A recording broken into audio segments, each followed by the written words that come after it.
Pranavayu is generally in charge of your respiratory action and thought process. Well, if this happens, inertia will come into the body. Your prana between the navel and the pit of the throat will not function as it should. Your respiratory action and your thought process and your sense of smell will get lowered. These three are very vital for you to be a vibrant human being.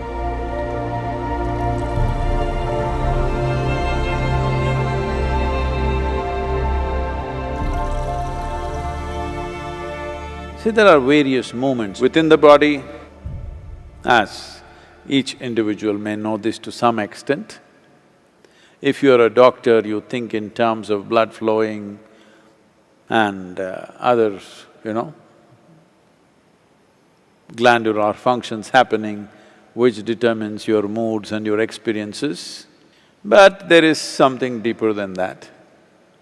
That is, first thing is, the movement of energy, the movement of different vayus in the system, there should be no blockages.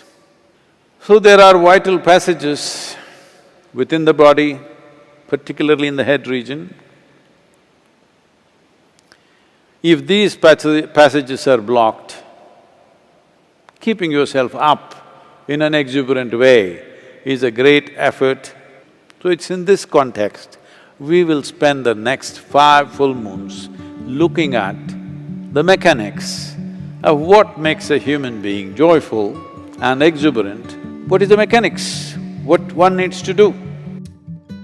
The word vayu literally means that which moves, generally referred to the air. Right now here, the air is moving with force, you can't miss it. It's moving a lot of things along with it. So this aspect which we refer to as vayu is that which moves, it's also an element. Within the body, in a fundamental way, it manifests as 5 basic vayus. Well, if you want to understand it a little more profoundly, it becomes 10. If you want to know every intricacy about it, it becomes 84. But they're too subtle. You will have to spend lifetimes of focus to figure these things out. Generally, if you get the 5 vayus in place and on, the other things will naturally fire up and function by themselves. What these vayus means is, because they move everything in the system. Your digestive fires, if they have to move, these pancha-vayus are needed. Circulation must happen, nutrients must spread across the body, wastes have to be removed from the cellular level. For everything to happen, you need movement. If you stop the movement, then you will see the body will not be able to sustain life. So whether the flow is full flow or is it a restricted or constipated flow, this is the aspect we are looking at.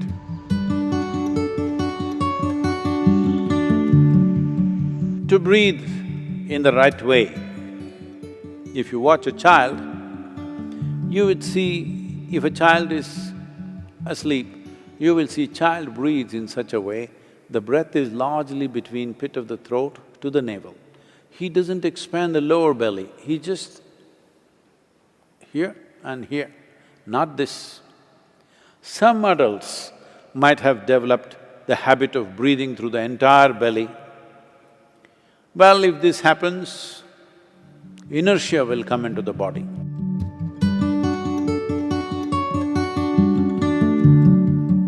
If you generate gases below the navel, that is, if you eat certain types of foods, well, we've gone through this for those of you who've been in engineering. If you eat too much of tuberous material like potatoes and other tuberous substances, you will generate gas which is below the navel. Once you generate gas there, your prana between the navel and the pit of the throat will not function as it should, and the dynamism levels in your system will go down. This is one reason those who wish to meditate, those who are students and those who need to focus their mind and stay awake for long periods of time, they should not eat those substances.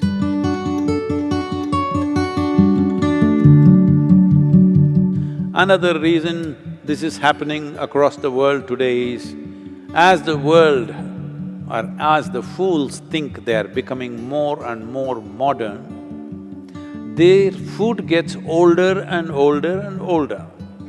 Fresh food is for the uncivilized.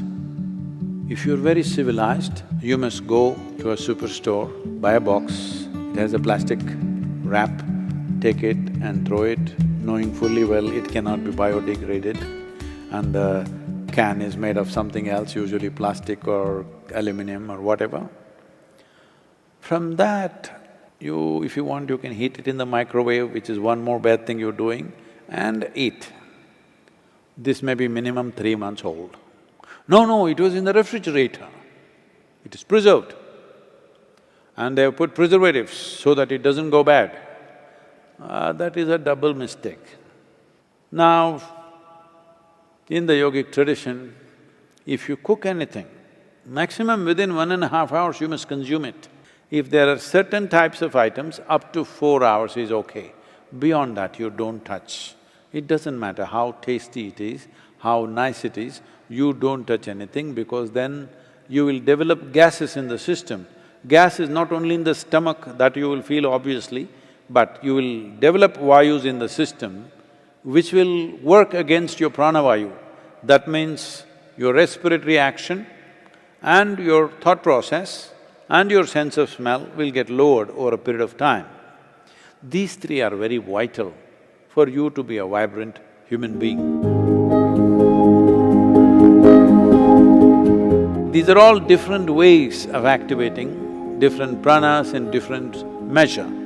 So the simple thing to do for you is maybe 6, 7 minutes, let's say, you will see there is a recharge of energy in the system.